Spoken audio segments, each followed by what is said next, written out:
Hey Dan, my man, it's so nice to have you on the show today. How's it going? Doing very well. Thank you for having me on the show.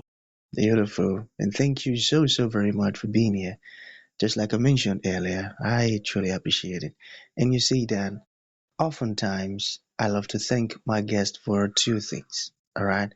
And I do this so often to the point where it has become an anthem for me. So firstly, I want to say thank you so very much, Dan, for investing in yourself. You see, you are on this platform right now, right here, because you invested in yourself. And oftentimes, my man, I love to make reference to the amazing mango tree. You see, Dan, some months back, I was on a particular road, and just by the roadside, there was this tall, unattractive mango tree. And I use the word unattractive because the mango tree's got no mangoes on it, and the leaves were all dry. So I just walked past it and I went my way.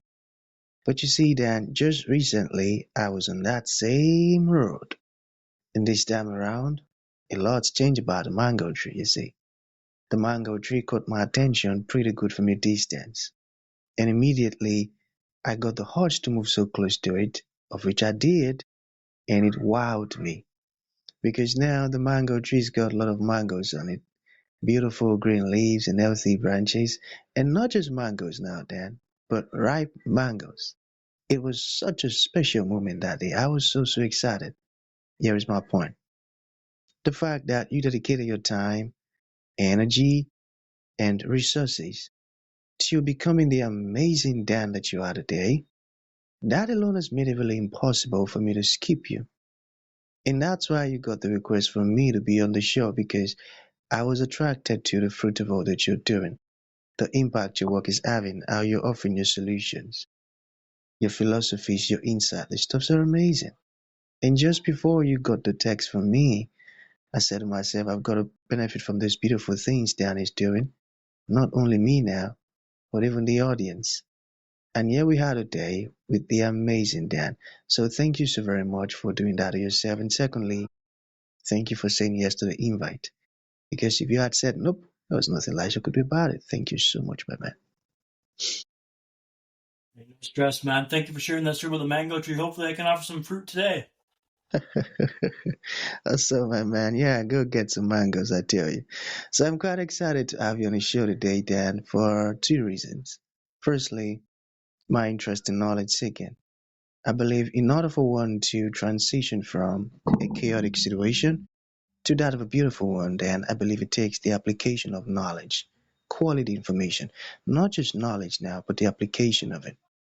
And you see, Dan, ever since I discovered that light in the Hebrew means knowledge and darkness means ignorance, I've been so keen to knowledge seeking because I do not want to remain in the dark.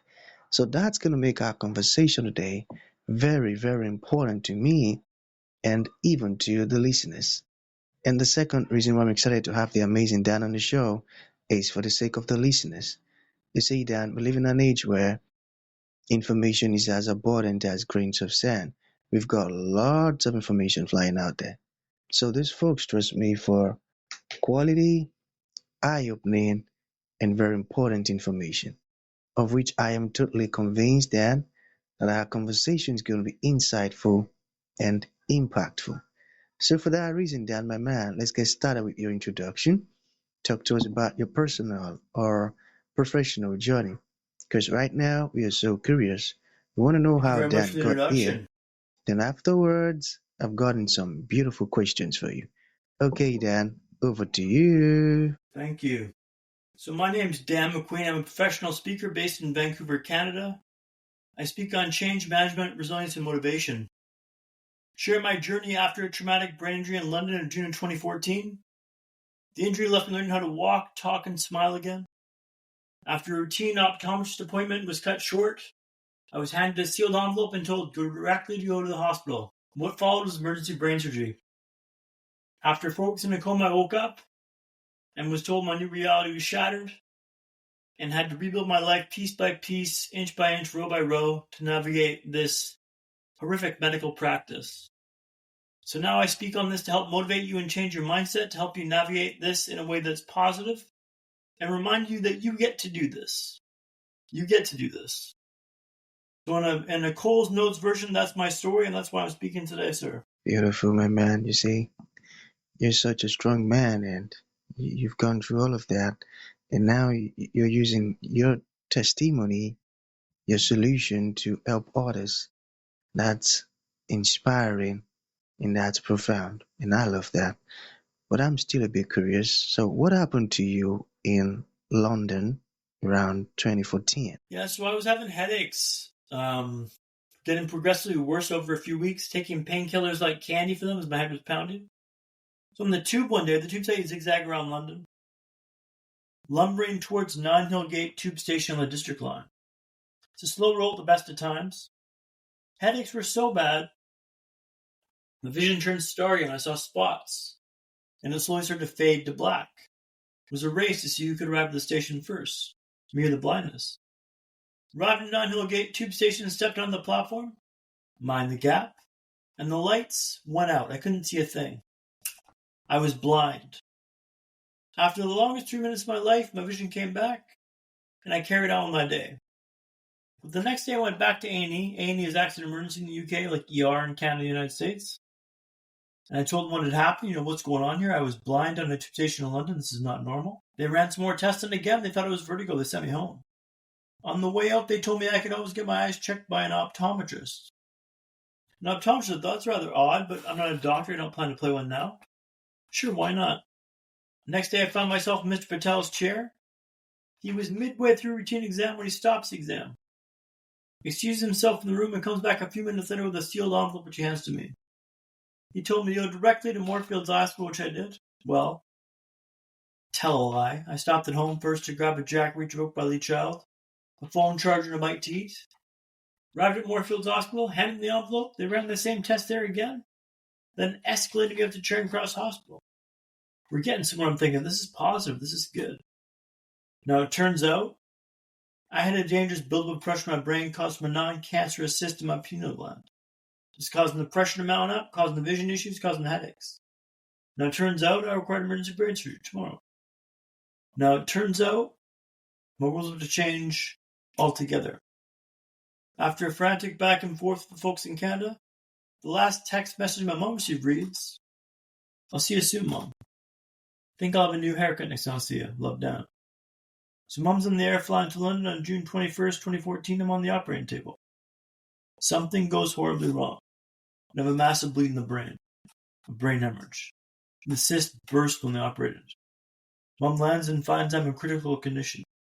I was in a coma for 4 weeks, but was in and out of consciousness for months after this. Things were pretty dicey, touch and go. After this injury, I was left to learn how to walk, talk, and smile again. Tell you, man, that must have been so tough on you. And you know what stood out to me? The fact that you went through all of this, and now you're using your solutions to help others, like you mentioned at the beginning. That's amazing because not many people will do what you're doing. Swallow the hairy frog. This is a good one. So I use a lot of hacks to navigate life post-traumatic brain injury. Fatigue's an issue, and I use these hacks to help me motivate and stay on the track if I can. So swallow the hairy frog's a fun one.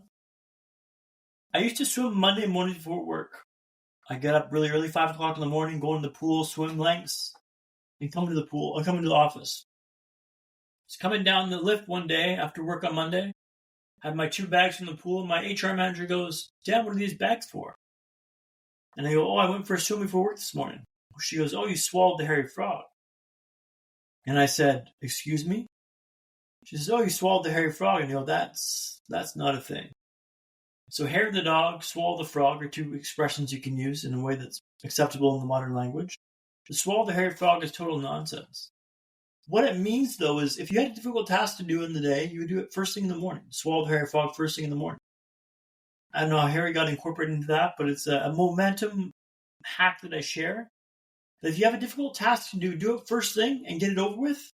And that way it's not looming over you for the rest of the day. So swallow the hairy frog is quite a good and fun one I'd like to share. So thank you for bringing that up. Yeah, for sure. So for this, I share a story about walking in Tooting Broadway. So Tooting Broadway is an area in South London. an area they call up and coming. Think loud sirens, drugs, gangs. It's dirty, it's hectic, and boy, is it busy. Walk with a cane and walk with an eye patch.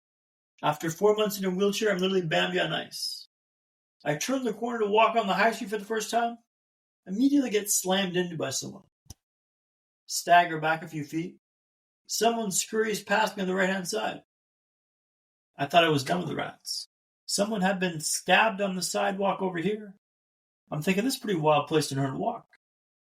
After a few days, I was thinking, this is the worst place to learn how to walk in the world.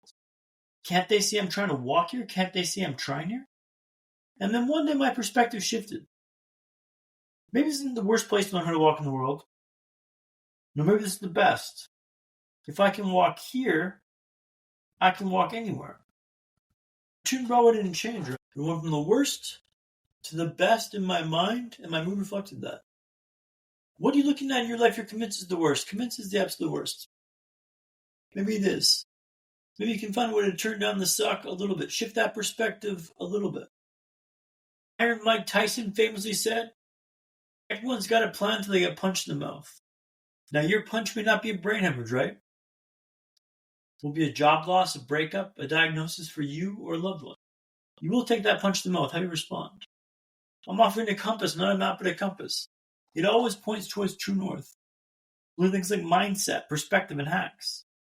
Hacks that will allow you and your team to better than yesterday, tomorrow. My name's Dan MacQueen, and the reason why I told you that story about learning to walk and tune Broadway is when you change the way you look at the world look at changes. And you don't need a brain hemorrhage to understand that. So that's what I share for constructive optimism. Yeah, so morning routine for me is quite wrench-bending now. I have to be very intentional in my day to navigate this fatigue I've experienced. So first thing first, it requires a good night's sleep. I go to bed pretty early, get a good rest, and I wake up and I make my bed. I make my bed for two main reasons. The first is it's the first task you accomplish in the day. You pave the way for more success. Second reason is the last thing you do today is get into bed. Hey, I accomplished it in the morning. Also, the room will look tidy if the bed's made. It'll be messy, but the room's tidy, the room will look tidy.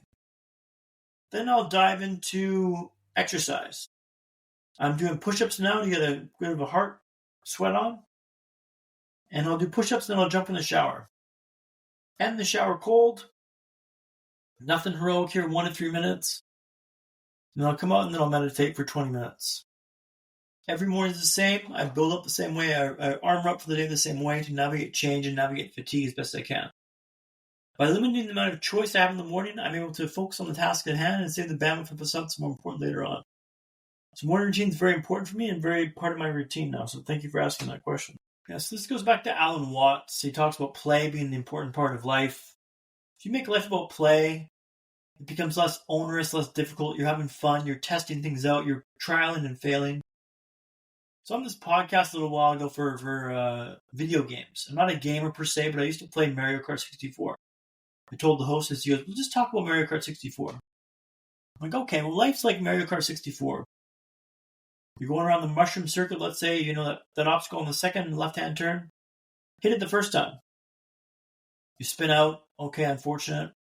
Go around the second lap, hit the second time. Now you go on the third lap, you hit the third lap, it's like, dude, you know the obstacle's there, drive around it. You got to understand that there's patterns in life. If you treat life like a game, there's patterns that will show up time and time again. You got to avoid them. Because you keep hitting that obstacle, I can't help you. But you know it's there, man. Drive around it. So it transcends into all things in life. I've got these hacks called icebreakers. One hack called an icebreaker. London's a very busy city. I devised this hack called icebreakers where I'd walk behind someone, let them break the ice for me, and I'd walk in their wake. That way I don't have to deal with the oncoming traffic, but I can coax off their work and just have the rest of the strain against me. And it worked quite well to kind of alleviate the fatigue that I experience in the day-to-day life. So these little fun ways to like gamify life and walking in a busy city are quite helpful. Help you preserve the battery that you've got. So gamification is quite big for this. So thank you for asking the question. Yeah, so for this one, it's like the brain injury. It's not my fault that it happened, right? This blip was in my DNA. You can go, woe's me, down the pity spiral. This isn't fair. This isn't fair. You're right. It's not fair. It's not my fault, but it's my responsibility. This happened to me. Now you got to navigate the change that affected afterwards. So the odds of you being a human being are 400 trillion to 1. It means you're more likely to win the lotto 10 times in your lifetime than you are to have a life in the first place. You get to do this. By reframing that as like, it's not your fault, your responsibility, you take control of what you can control and you punt the rest. So that mindset's so key to navigate change and to elevate yourself when a setback occurs. Mind over what matters. I think the mindset you can take on board for this is so key. The way you reframe things in your mind allows you to navigate this in a way that's positive. Like that story from walking and shooting Broadway. The worst know the best. That subtle change made all the difference. I began to look forward to my walks. Bump into me, crash past me, good, bring it on. If I can walk here, I can walk anywhere. Is this the worst place or the best place to walk in the world? That reframing is so key for this, right? Well, thank you for the opportunity to speak with you today. I think the lesson I want to leave with you is better than yesterday. Everything in your life can be broken down to better than yesterday. Incremental improvements over time compound to big results. 1% better every day, 365 over the course of the year. Focus on better than yesterday, what you can control, what you can improve, what you can scale and grow. For how to connect with me, you can reach me on MacQueen Dan, MacQueen, Dan.com. That'll be linked in the show notes. And I do speaking and keynotes, workshops, and breakouts. So please get in touch if you think this would be a fit for your group. Also, podcasts as well. So thank you for the opportunity to share that information. Thank you for having me, sir.